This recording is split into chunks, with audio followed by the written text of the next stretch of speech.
I'm just checking right now. We're live, and let's see it like Okay.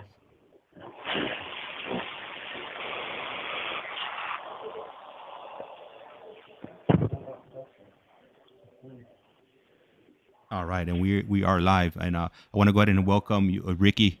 For taking time out of your day to reach out to us, and I'm just checking right now. We're live, and hold on, wait, Okay. that's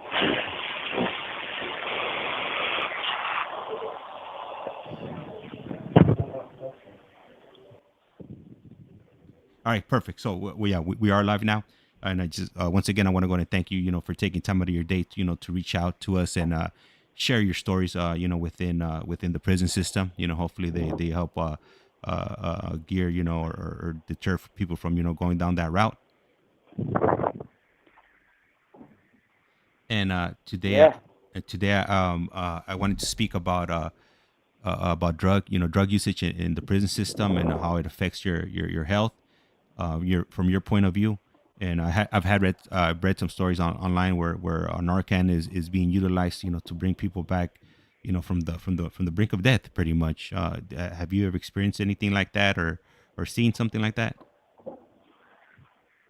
Yeah, I have. In fact, it saved my life. In 2017, when I was in Tehachapi Max, I was actually one of the guys that overdosed there, and was saved myself by Narcan, thankfully. Uh, and I could tell you, man, it's a lifesaver in prison. Uh, what happened was it's an interesting story actually. When I got there to Tehachapi, and when you first get there, you go to medical, and I was talking to the RN there, and the RN was telling me how we get like the yearly vaccines for the flu shots, and he was telling me like, oh yeah, like all of you guys don't get the real flu shot, you guys get the placebo shot. And he goes, there's been studies done on inmates in prisons for decades, and because we're such a controlled group, that they do studies on us all the time. And so he was basically telling me that like I don't know if I get the flu shot or not. So that year I decided not to take my flu shot because I was like, oh, like I'm not going to take the flu shot if it's not the real thing. And so it kind of got in my head a little bit. And what actually happened is I ended up catching the flu, and I was sick for I don't know, like 3 days. And I decided to make some whiskey because I was tired of laying in bed and being sick. And in prison, all they give you if you're sick on if you have the flu or anything like that, they'll give you ibuprofen. That's it. No Tylenol, no cough drops, nothing that's going to make you feel any better. And so what we do in here is we come up with our own remedies to make ourselves feel better. And so I decided I was going to make some whiskey, and I was going to feel better.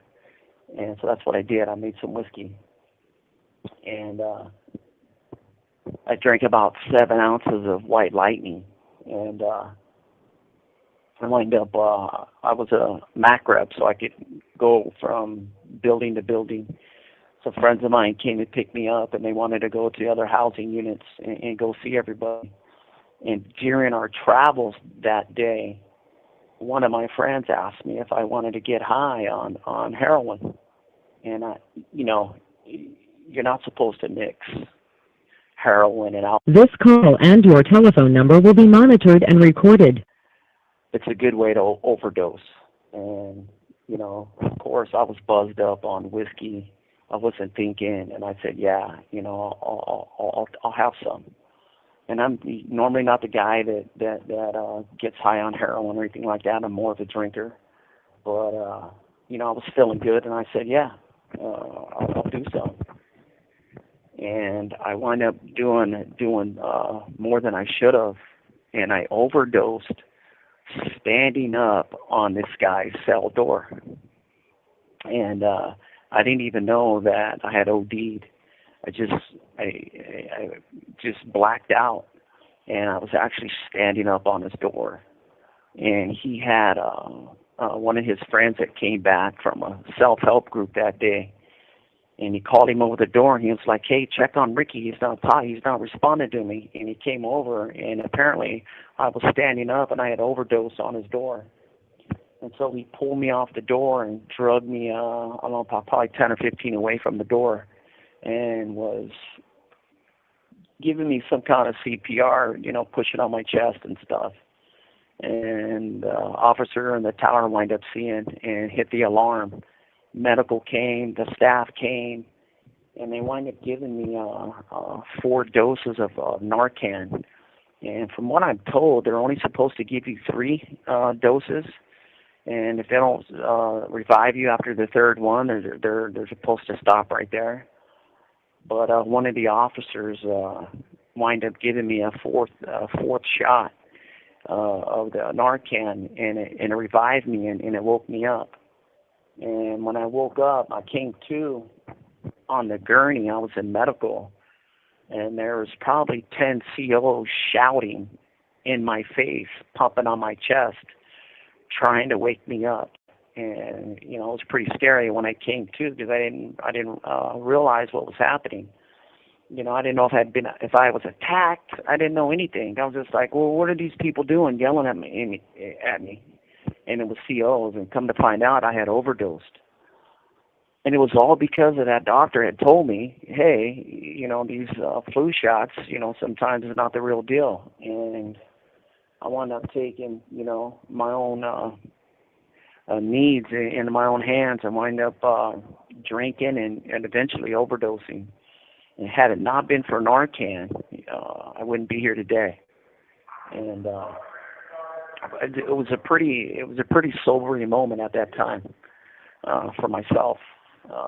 It scared me, really bad, and sobered me up. But Narcan's is a lifesaver, and not only was I the only one that survived at that time in 2017.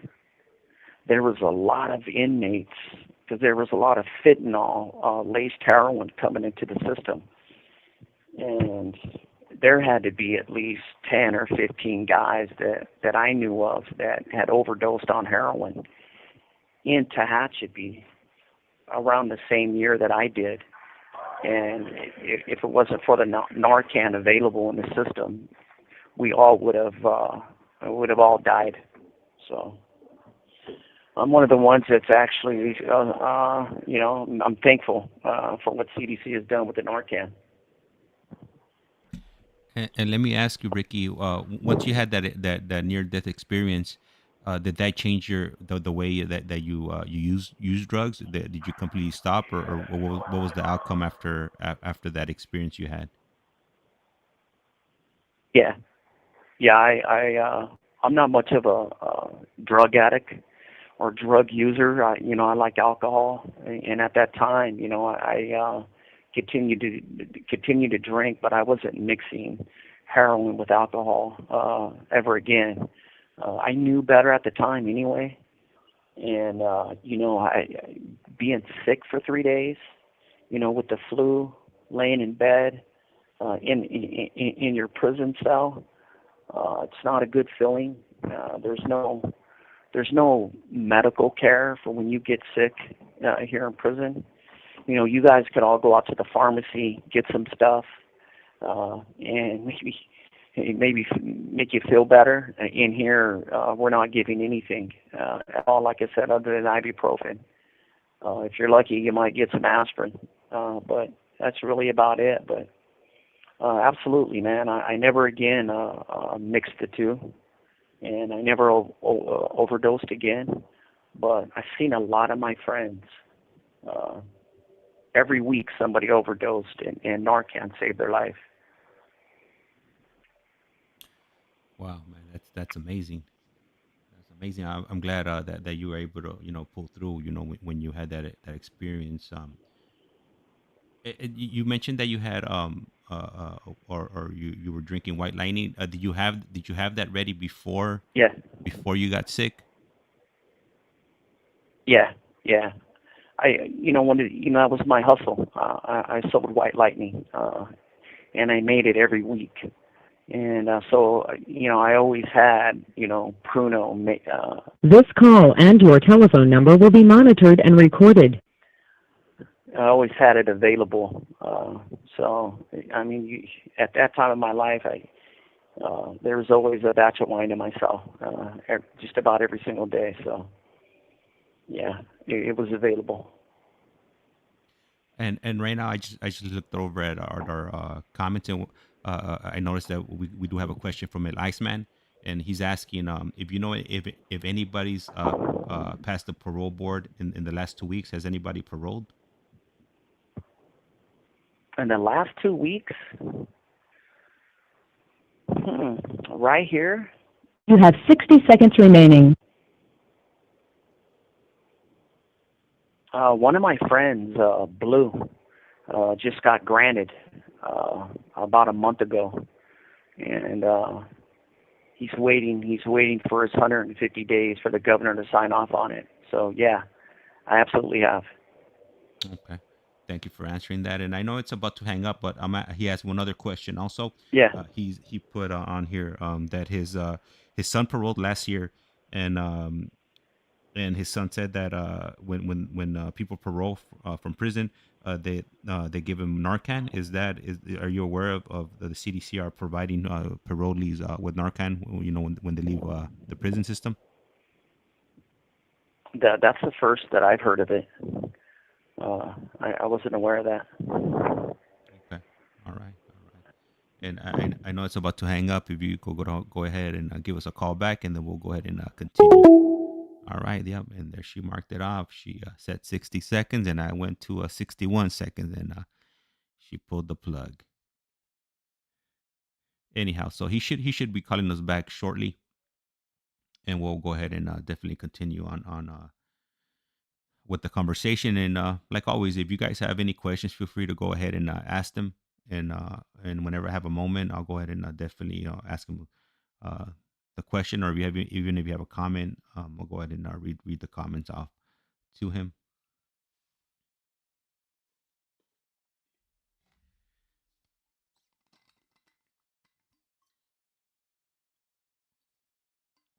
And get in a drink of water before he calls back.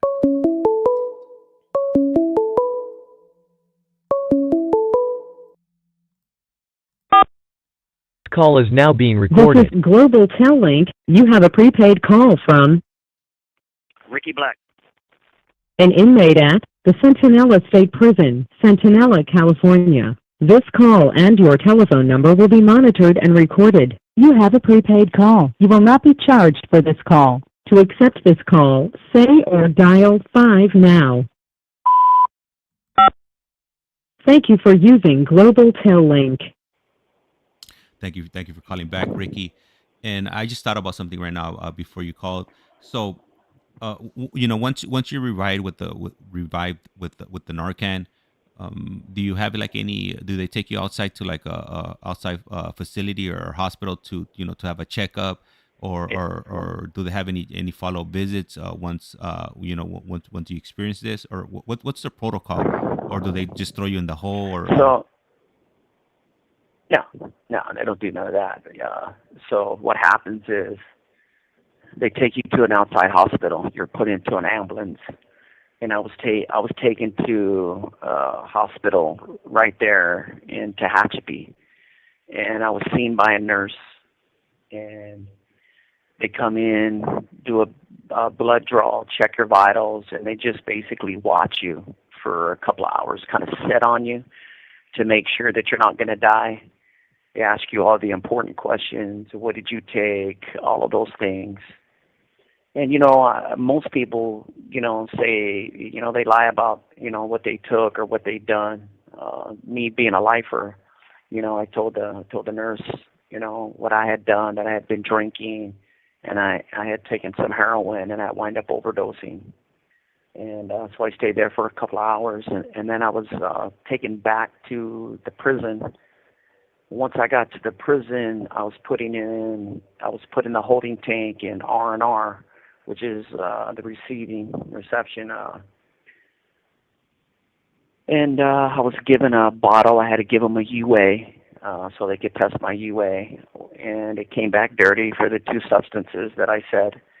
And I was given 30 days loss of credit and a 115. A 115, which is a write-up for a dirty test, and I received 30 days of loss of privileges. But at that point, I mean, a 115 was pretty much meaningless, right? It didn't matter because at that time. No, no, no. You know, serving as much time as I was in 2017, with, you know, no hope of ever getting out of prison. You know, 115s are, you know, they were nothing. Like, yeah, you can write them up as much as you want. But, you know, I will say, man, that, you know, I thank the officers every time I seen them, the ones that helped save my life. Every time I seen them, I thanked them. And I told them that I appreciated them because, you know, at the end of the day, man, that they were real serious about saving my life. And I've seen it. I've seen them do it to other guys and save their life. And they really put in the work necessary to save someone's life, the CPR, the pumping on the chest. I've seen them do it for probably 30 to 40 minutes one time on a guy, and they revived him. And they hurried up and put him in the ambulance, and they were going to rush him to the hospital. And he wound up dying in the ambulance right outside the infirmary. And I remember watching the cops after they had revived this guy the first time, that they were all sweating profusely. And, you know, the officers were giving them, you know, ice cold water in the water jugs. And I really seen these guys put in a lot of work saving this guy's life, man. And it stunned me because I never seen that side of CDC. And it was the first time that I seen it. Not only have seen it in them saving my life, but I also was in the room where they were saving this other guy's life at a separate time. They gave him the Narcan. They were doing the CPR, the pumping on the chest, and all that for a long time, man. And they wound up saving this kid's life. I think he was about 25, 26 years old. But as soon as they put him in the ambulance, he wound up dying, and they couldn't revive him after that. And I was very sad because I seen the impact that it had, not only on the cops, but I knew the impact it was going to have on the kid's life, family's life too. It was very sad. Yeah, I think that's one of the biggest things right there. You know, you go off to prison, and your parents, you know, or your family members, you know, don't think that that's gonna be like the last time they're gonna see you, or that you're not gonna come home. So, you know, making a call like that to the family and letting them know that their family member has passed away, you know, due to drug This usage. call and your telephone number will be monitored and recorded. It's definitely something Indeed. you don't want to hear. No, and I knew as soon as they said that he had died, I knew, you know, I was already in recovery at the time. I had changed my life, and I was thinking with the level head, and it impacted me. It impacted me in a real way because I knew the call that his family was going to get, and you know, I had a lot of empathy for them, and I was sad for them, you know, because here's their young son, 25.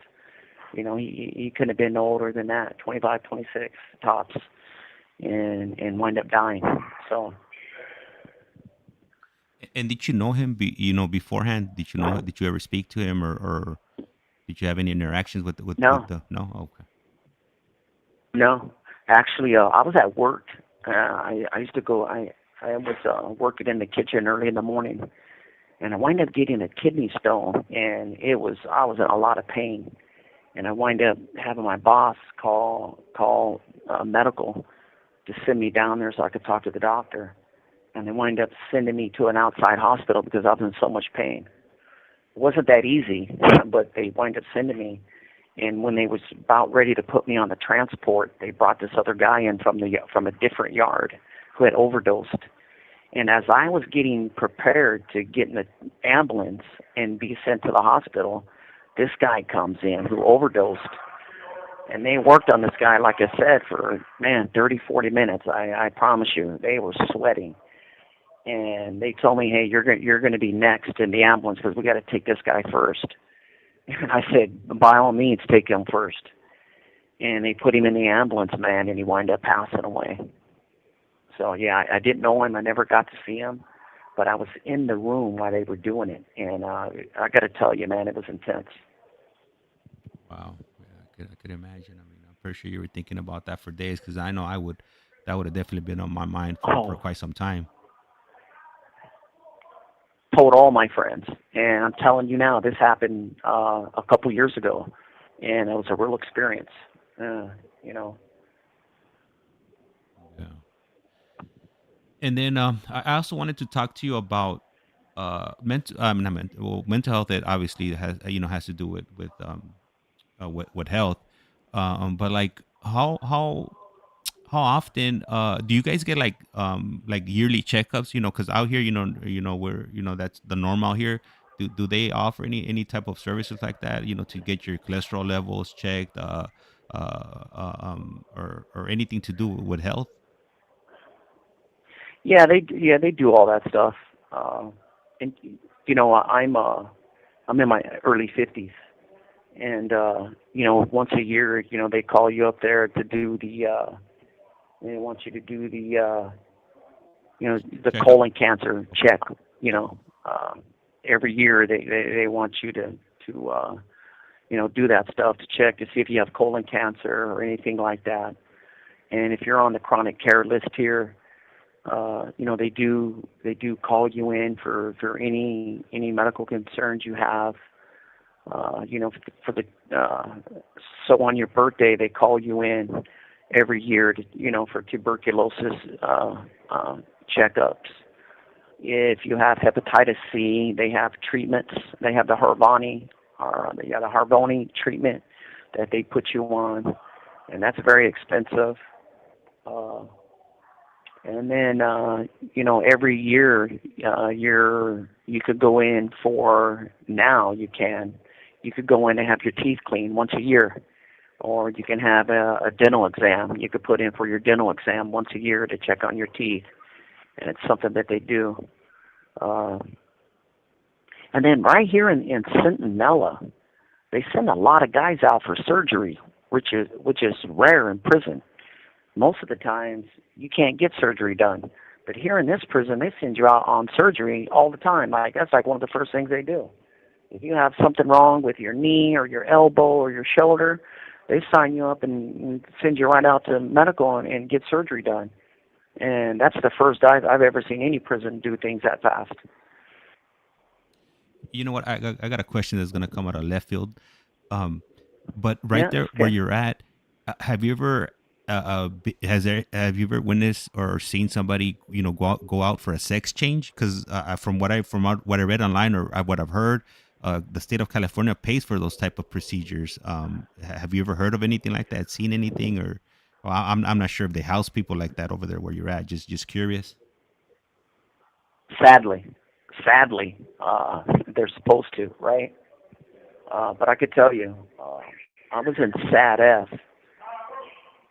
There's a prison called SAD F, which is a substance abuse treatment facility, and it's in Kings County. And that prison is a medical facility. And I was there, and it's called a medical facility because it's a substance abuse treatment facility, but they also do a lot of medical stuff there too, like people in wheelchairs. It's wheelchair accessible and all of that stuff.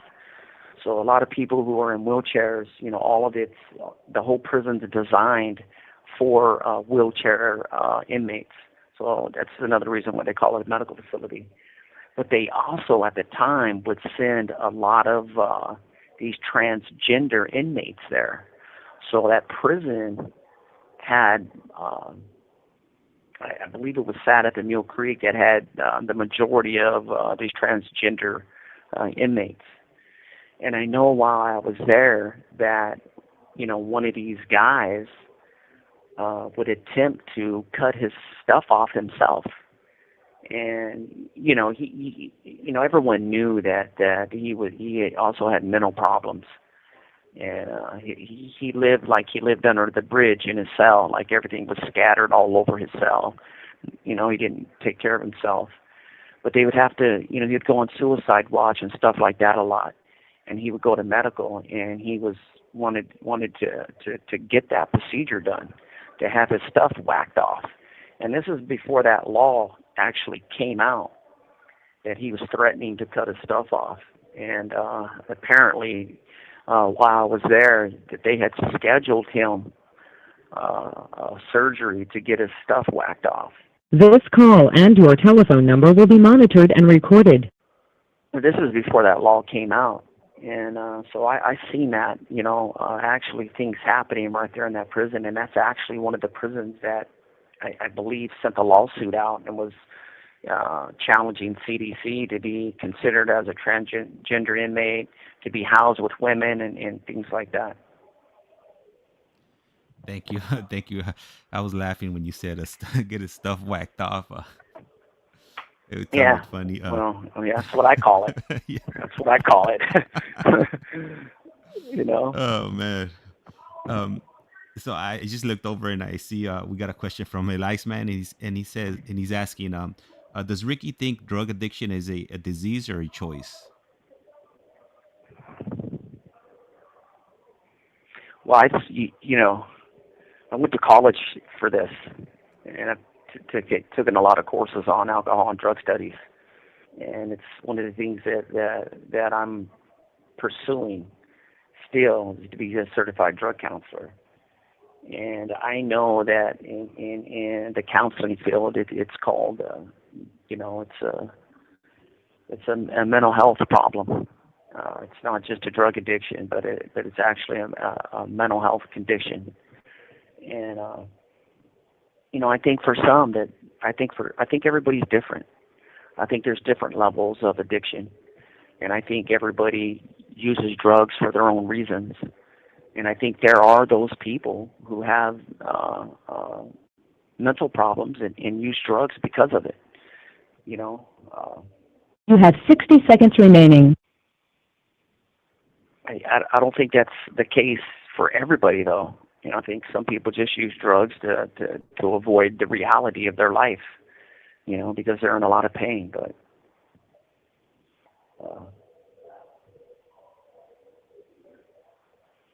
Do you want to call me back? Because I know it's so we got a few yeah, seconds before she yeah, pulls the plug. I'll call you back right now. All right, great, thank you. All right, so um, I was just curious about that question as far as the sex changes or whatnot, because I know it's big in the media right now, as far as with the state of California, moving or inmates or prisoners that identify as women, and they're moving them over to uh, uh, uh, uh, prisons that house women. So just curious, and he definitely answered that question for me. And right now, when he calls back, we'll definitely continue with the conversation, and it shouldn't be much longer before he calls back.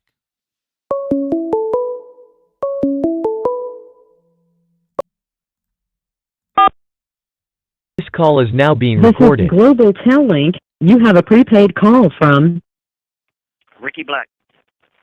an inmate at the Centinela State Prison, Centinela, California. This call and your telephone number will be monitored and recorded. You have a prepaid call. You will not be charged for this call. To accept this call, say or dial 5 now. Thank you for using Global Tel Link. So you know how right now you were speaking about drugs, how they affect everybody kind of differently and whatnot. I think that's one of the major Yeah. reasons that I never involved myself with drugs. Just seeing the I have seen people that were normal, and then they started utilizing drugs, and next thing they were just a mess. Like their life just went downhill. So as far as myself, that's one of those things that kept me away, and I was never interested in utilizing drugs.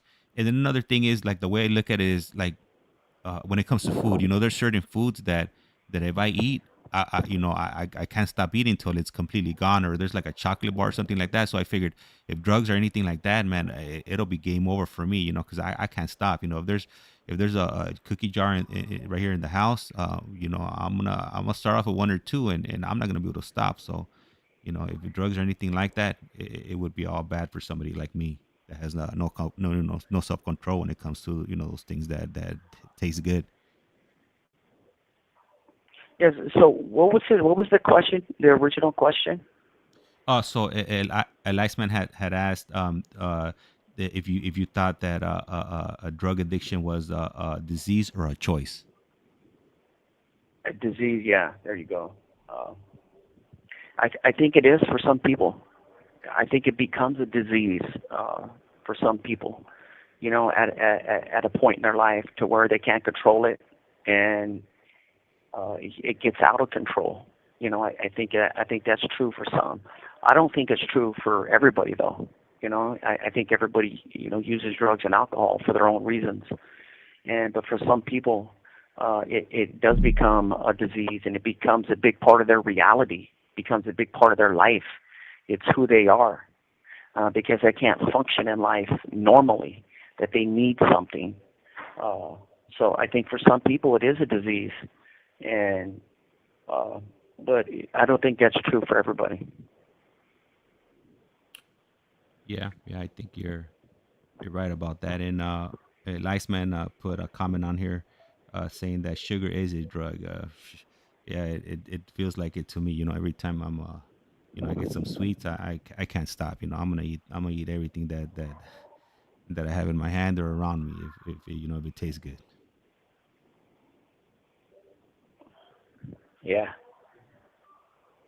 So I know maybe a few conversations ago that we had.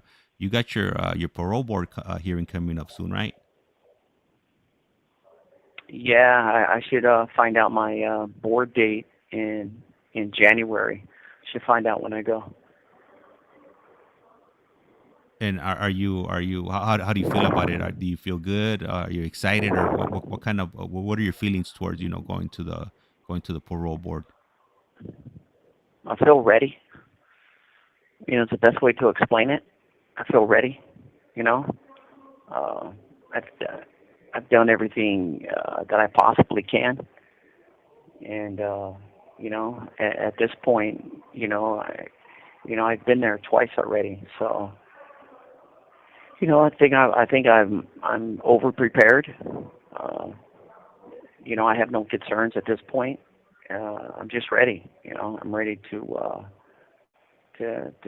see what my future is going to be. Do I have to stay in prison for another 3 years, or I'm going to go home and be with my daughters, get to be in their life and be in my granddaughter's life. Like, I'm ready to go to work and provide for myself and make some money. I'm tired of being broke. I'm tired of being in prison. Tired of with these wages. Like, I'm ready to get life started, for myself and be a part of my kids' life. You know.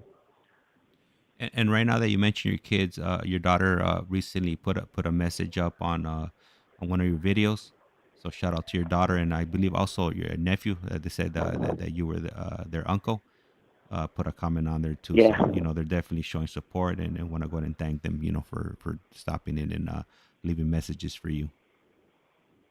Yeah, they found your link. All Finally, right. they found your link.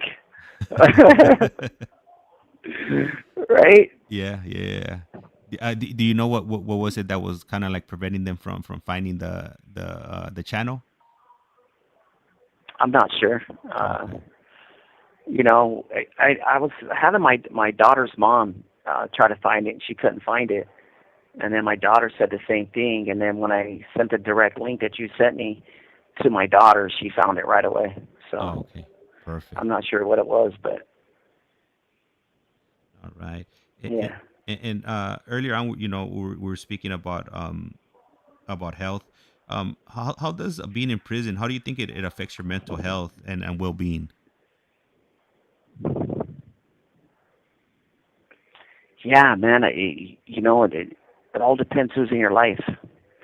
It all depends on your personal growth as a human being. It all depends on your faith in God. All of those things play a big part in your mental health and your physical health.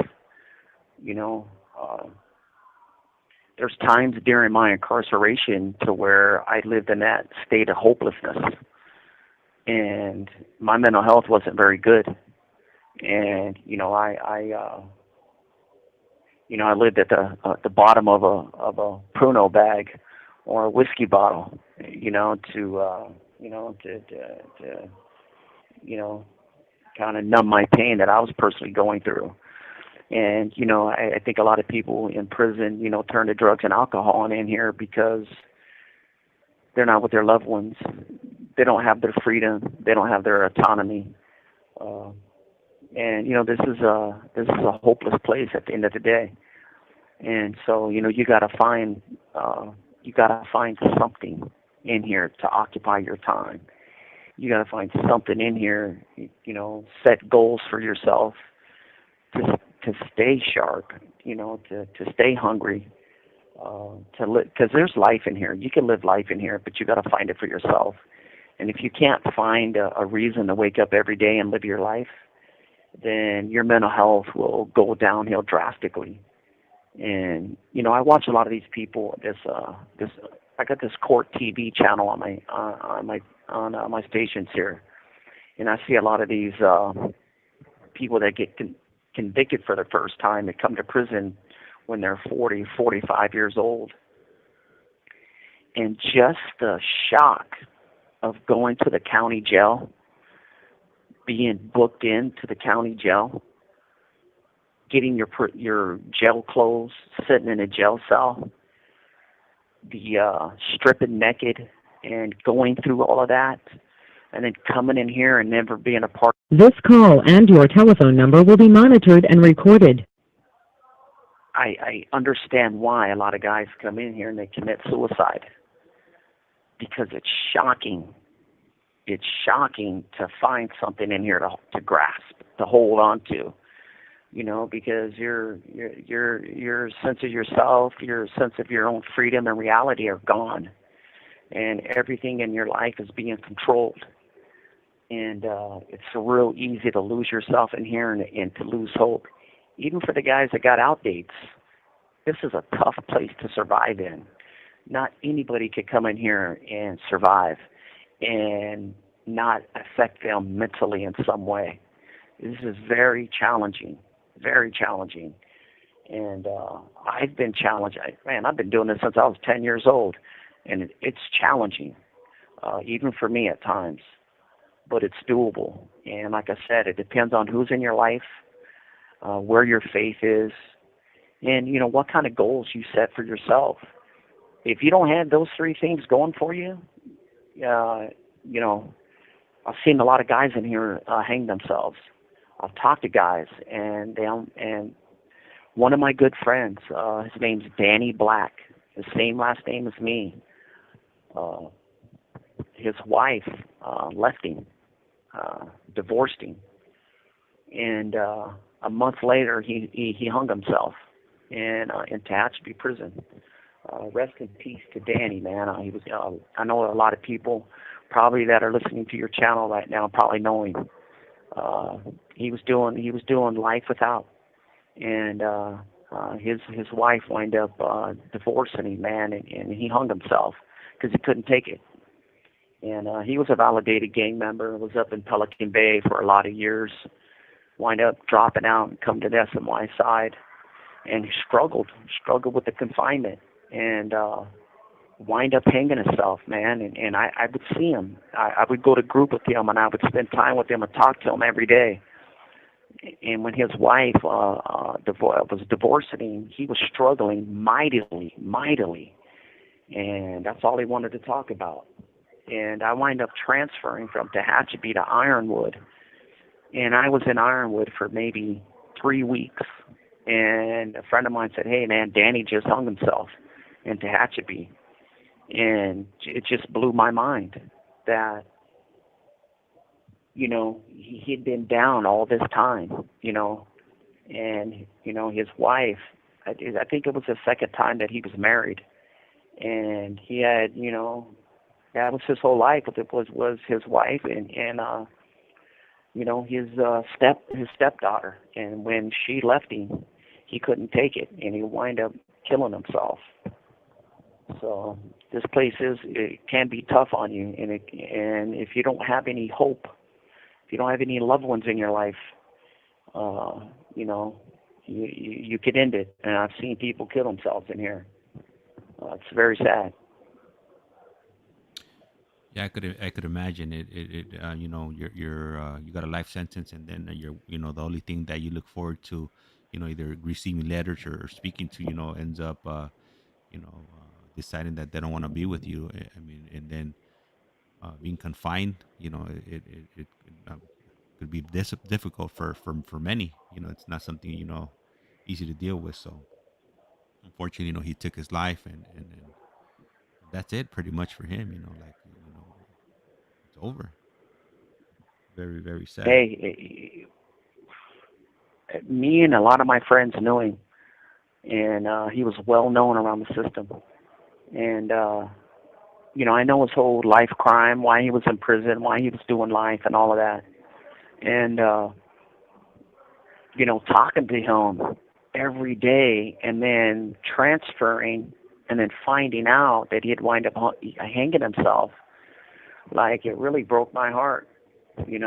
Because me and our friends there was trying to lift him up and tell him, hey man, get back on the website. You'll find you another lady, somebody else in your life. And he was like, man, I'm tired of this stuff. I ain't doing that shit again. It hurts too much. And that was all he had in his life. And he wound up taking his own life. And he's not the only one that I know. That's just one of the recent ones that I know of. And he was a friend of mine. So yeah, mental health in here, man. It's a big deal, man. This call and your telephone number will be monitored and recorded. You really got to wake up every single day with a positive attitude if you want to survive this. Yeah, definitely. Definitely do.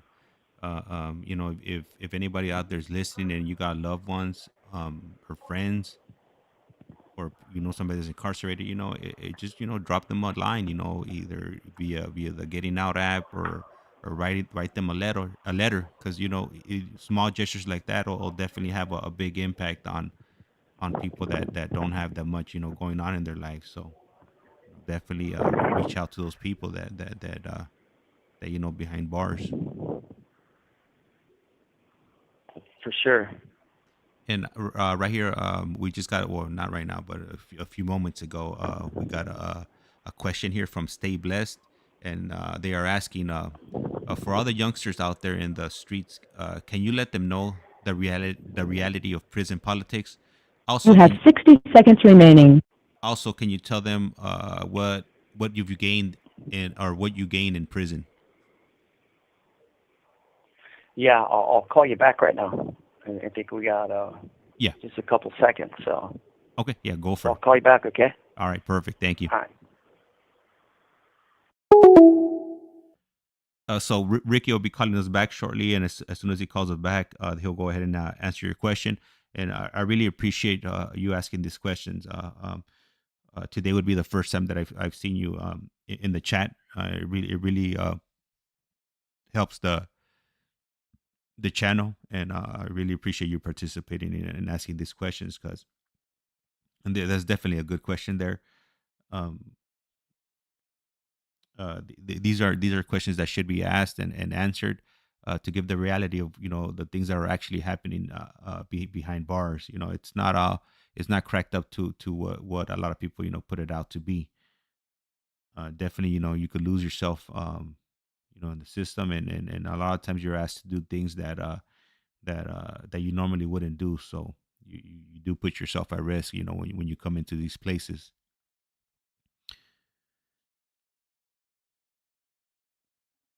So Ricky should be calling back shortly. It normally doesn't take him too long, to go ahead and reach back out to us.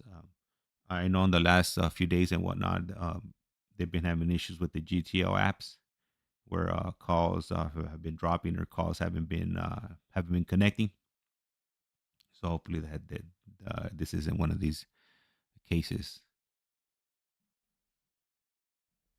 And for anybody listening right now, we are gonna have Ricky. We should this will probably be the last call we have with him. So we'll be on for a total of an hour. Um, at uh, at 8 o'clock we have Silas coming on. So I haven't spoken to him. I think in about 2 weeks, or a little bit over, or a little bit under 2 weeks now. There we go.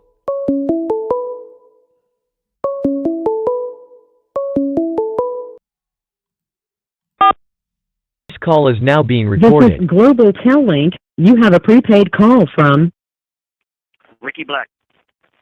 an inmate at the Centinela State Prison, Centinela, California. This call and your telephone number will be monitored and recorded. You have a prepaid call. You will not be charged for this call. To accept this call, say or dial 5 now. Thank you for using Global Tel Link. Hello, Ricky. Yes.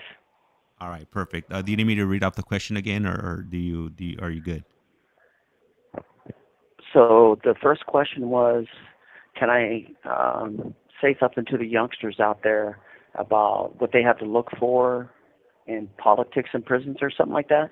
Yeah, pretty much so. Like what the reality of prison politics are. What the reality is of prison politics. So I can give you a real example. So I've had some younger homeboys come into prison after me, and a couple of them, I knew their mom and dad, I knew their parents, I knew their sisters, their brothers, I knew their entire family. And these two youngsters that came in that from the same neighborhood as me, one of them's name was Thunder, and the other one's name was Boxer, and they're both the same age. And they're, I would like to say, the generation after me that came to prison. And I was in Corcoran's shoe, and Thunder came in, and I wind up having him put a medical slip in so I could see him at medical. And I was talking to him, and I told him not to get involved in any kind of politics in prison while he was there. And I told him all the do's and don'ts of what not to do. Don't get in drug debt, don't use drugs, don't gamble, don't borrow anything. Respect everybody, but make sure you get your respect too. And also, also make sure that you follow the politics on the yard. Make sure you know what the politics are, so you don't get yourself in trouble. Because a lot of times youngsters come in and they think they know what they're doing. They're young and they're actually dumb. They're ignorant, and they think they could do anything they want. And they actually come in, and they get themselves in trouble right away. And sometimes it costs them their life. Sometimes it costs their family $5,000, $10,000, right? Or they got to go put work in and wind up picking up more time. So I wind up telling this youngster, which is a family friend of mine, what to do to how to survive prison. And I told him then, I go, the reason why I don't want you to get involved with the gangs in prison is I go, because at some point you might be asked to kill your best friend. And his best friend was Boxer. They had both been to the youth authorities together. They both came into prison at the same time. And I said, you don't ever want to be put in a position to where you're asked to kill your best friend. I go, but prison politics, that's what it's about. It could even be your cousin. It could even be your brother that comes in, and you make the knife that actually winds up killing your brother. And you don't even know this. But any weapons that you make in here, if your brother or cousin or best friend comes through and gets in trouble, that knife could be the knife that kills him. And that's how prison politics go. Whoever has the best opportunity to get the guy, they're the ones that's usually, ordered to do it. And Boxer, rest in peace. Uh, one of these youngsters that I had a lot of love for was killed in Corcoran Shoe by a cellmate in 2010. While he was cuffed up at the door, his cellmate attacked him with a knife and killed him, with two officers standing there watching the whole thing. And Boxer he used to watch my daughter. He lived at my wife's house, or my ex-wife, should I say. We're divorced now, but lived there and watched my daughter. And he came in with a 2-year sentence. And because he didn't follow the politics, because he got the big homies mad, they asked the cellie to kill him, and he was killed. And man, that really broke my heart. Because he's just one of those lost, troubled kids that come to prison and doing too much and wind up losing his own life. And it was one of the things that I had told Thunder. I said, hey, you could be asked to kill him. If something happens and he's your best friend, that's how politics go. When you come to prison, not only do you have to listen to the cops tell you what to do, but other men are telling you what to do too. So you're not even living your own life. And if you don't like that, well, listen, they'll send some people to make you like it. And if your family has money, they'll make you pay thousands of dollars to them for the mistakes that you make. And I was just talking to some friends out here on yards just the other day. And some of the things that's happening on these yards is when these youngsters get in trouble, they're having them stabbed in the butt instead of killing them, stabbing them in the butt so they could sit and think about it all day. Just silly stuff. They're making them do burpees all day. They're taxing their family for thousands of dollars. They're slapping them in the face on the yard, making them look like idiots in front of everybody. They're having guys hold their arms and then punching them in the face. That's how they're disciplining people today on these prison yards. And that's what you have to look forward to when you come in here. You are no longer your own man. You no longer have to not only watch out for yourself, but you got to watch out for everybody else in your race. You got to be there for them for every situation. And This call and your telephone number will be monitored and recorded. if you happen to be going home in 6 months and they need you to take care of something and possibly lose your out date, so what? You have to sacrifice your out date for your gang and your race in prison. You have to. You don't have a choice. So when you come into prison, you may never go home if you're only coming in with 2 or 3 years. Put in the wrong situation on the wrong prison yard, you could either be killed or get a life sentence, and it not have anything to do with you at all. So for all the kids out there that are thinking coming to prison is such a good thing, like, oh, yeah, I'm going to go in there, I'm going to be somebody, they might want to stay in school and think about graduating high school and think about having real goals in their life. Because there's no goals in here. There's only 2 things that happen in prison. You either come in here and be a professional gangster and never get out of prison ever again, or you wind up living in a pine box.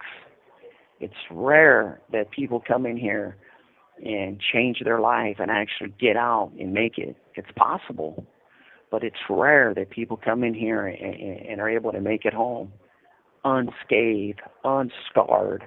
Like prison's real. And, people come in here and these guys that are coming home from war with PTSD, let me tell you, you leave prison with PTSD. It's a real thing.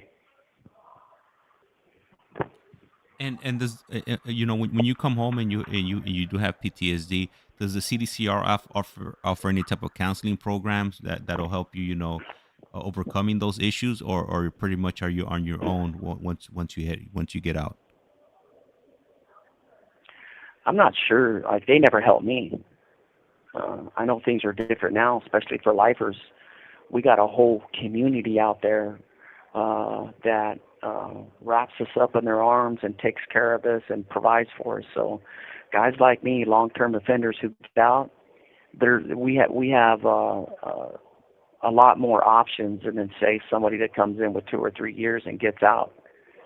They just had a bill. This call and your telephone number will be monitored and recorded. They had one of these assembly bills that went to the governor's desk, and he vetoed it. Matter of fact, I don't even think it went through the assembly.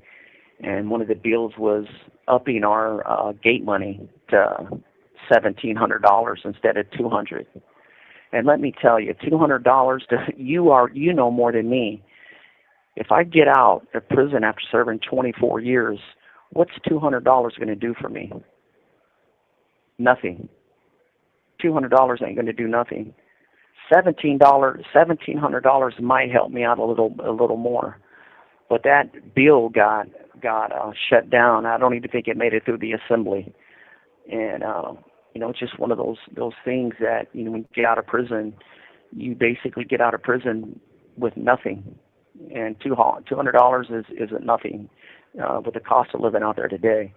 And yeah, they're supposed to have resources for you to help you out, but I think a lot of times, man, that those resources ain't being used. Yeah, right now that you said $200, yeah, it definitely wouldn't. You'll be lucky if you recover one night at a city hotel. But $1,700, that could probably possibly keep the roof over your head for at least like a month, and at least get you like some clothing and maybe a cell phone to get yourself going. But yeah, $200 is it's a drop in the bucket. I'm sure that those $100 are gone. I wouldn't even be surprised if it within the first 20 minutes that you're out. You gotta get you gotta get somewhere, or you're gonna get something to eat. All that stuff is gonna be you're gonna be down to a very few dollars left in your pocket. After the first few hours that you get out. Can you buy an outfit for $200? you know? Yeah. Well, I mean, and not at Walmart. You're probably gonna have to go to like a secondhand store or Goodwill, to be Yeah, able to stretch those two hundred right? dollars, to get yourself dressed. Yeah. So really need family and a support team around you to really, help you out when you get out, man, and get you on your feet and make sure you have all the things you need. I'm one of those failures that every time I got out with nothing. And, it's the reason why I came back to prison so many times, because I would get out with nothing and you gotta, I would do whatever I had to do to make money to try to survive, and that never works. So, yeah, $200 doesn't go far at all. And the original person that asked the question, which is stay_blessed, also he put on here that he tapped in today, and he just subscribed to the channel, and he also mentions that he was in the prison system himself, and he said he could relate to everything that you're saying, and he's currently in a MCRP program, so he recently paroled from the California state system. Take advantage of it, my man. Take advantage of every working opportunity that you have while you're at MCRP. I know they have jobs available for you. I know they could find you employment. Really stay on your counselor while you're there and push them to help you get on your feet. And do not leave MCRP until you're ready to leave. And if you don't have anywhere to go that's a positive environment, ask that they find a transitional housing or a sober living home for you to transition to, so you can continue to get the help that you need. Trust me, MCRP has the resources for you. So take full advantage of it. And I'm telling you right now, man, you have an opportunity right now to be out there with your family and be free and never come back. So I hope and pray that you take advantage of your opportunity. And thank you for that. And I have another comment from El Iceman. He puts on here tons of programs for parolees. You just have to do the research. So the CDCR or organizations are definitely helping parolees get on their feet and with all tons of programs. So definitely something to look into. If you're out there and need some assistance, research these programs and the help. You should be able to find the help that you need. You have 60 seconds remaining. And she just went ahead and let us know that we're down to 60 seconds. And for right now, I think this is Yeah. gonna be it right now. Ricky, I do have an upcoming call with Silas at 8 o'clock, so I'm gonna take a small little break. And I really appreciate Okay. you tapping in with us, and we'll definitely be I'll be reaching out to you through the app, and we'll definitely set up another date so you could go ahead and come on and definitely bless us with your views on the prison system and the things that you've gone through. Hopefully help somebody avoid going through those things also. All right. Thank you, my man. And I want to send a thank you to all the listeners. I want to send a shout out to my daughters, to Stephanie and Chelsea. And I want to thank you, James, for this opportunity. You and your family have a good night. Yeah. All right, you as well. Thank you. All right, well, she went ahead and cut it off. So anybody's listening right now, I'll be back on at about 8 o'clock. We have Silas calling us in, so definitely stay tuned. You sign up to those notifications, and I'm gonna go ahead and set up the link right now. So once 8 o'clock hits, or as soon as Silas calls me up, we'll go ahead and run it live. So you guys go ahead and enjoy the rest of your Sunday evening, and you'll be hearing back from us shortly.